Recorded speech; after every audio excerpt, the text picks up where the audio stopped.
За лозарите досега е направено најмногу, изјави денес председателот на СДСМ и до неодамна премиер Димитар Ковачевски, честитајќи им го празникот Свети Трифун.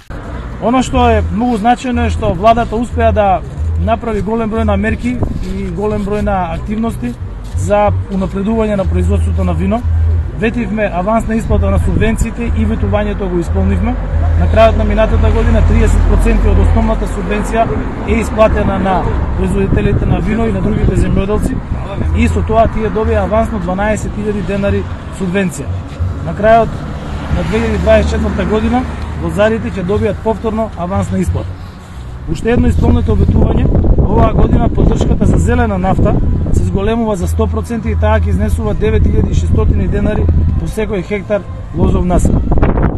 Со новиот закон за вино лозарите добиваат гарантирана цена за откуп на виното на грозјето, но и нова посебна програма за финансиска поддршка на развој на лозарството и винарството.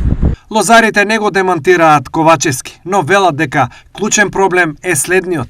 Ние како лозари не сме задоволни за тоа што ние на 21 јануар поднесохме допис до министерот Љупчо Николовски да наповика нас и винариите. Ние пред празникот Свети Трифун да винариите, министерот да ги натера винариите да направат договори, обврзувачки договори со нас лозарите.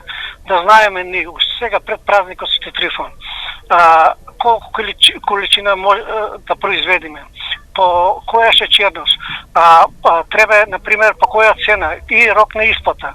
Али фактички министерот не најде за сходно време да напокане, на жалост.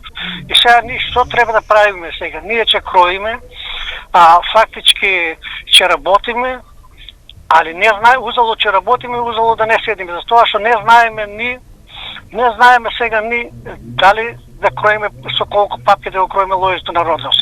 Не знаеме дали да му ставиме ѓубре. Не знаеме за тоа што ако се роди, да не излезе како од 2022 се роди 100 милиона килограма гројзе, а се откупи 30 милиона килограма гројзе остана на нивите, а владата не најде за сходно некоја винарија да го откупи за дистилат.